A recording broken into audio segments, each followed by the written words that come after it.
ganun yung sinabi. Ano ang sinabi? Na lahat uuwi. Kala mo nga nanalo sa loto ng 100 million.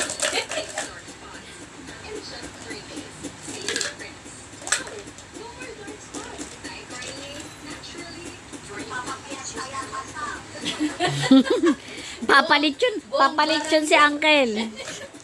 Buong barangay paano niyang pinto na.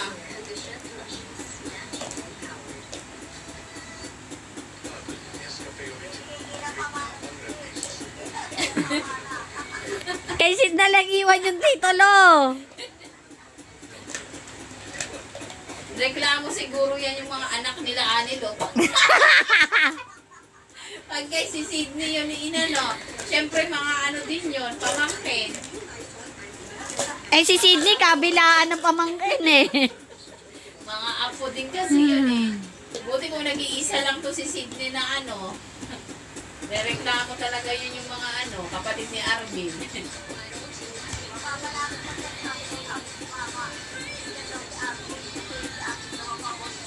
Oo.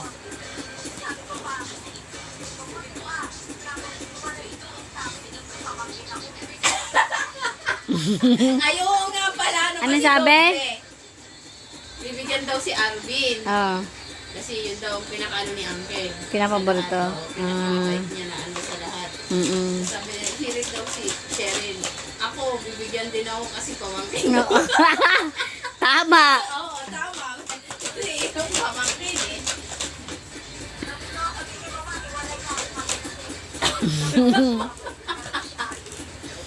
Oo nga.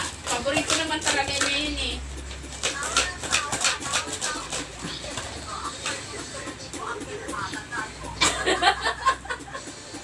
Pero yung diaper ni Sydney maburahin na. Lampin. Oo. Kaya ano eh. Pero mura na eh. Mura na.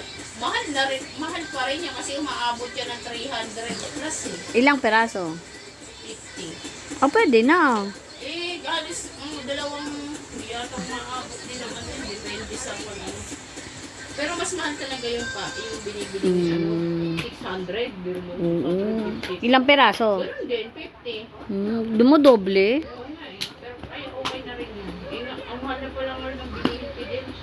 Grabe, yung manok, 400. 400, yung... Yung baboy. Baboy. Kaya nga, ang hirap. Sabi ko sa inyo ata, hindi naman ata mahal eh. Wala. Hindi na kami masyado. Lagi na kami wala rin ulam eh. Si Ate Mems, di ba, tambay?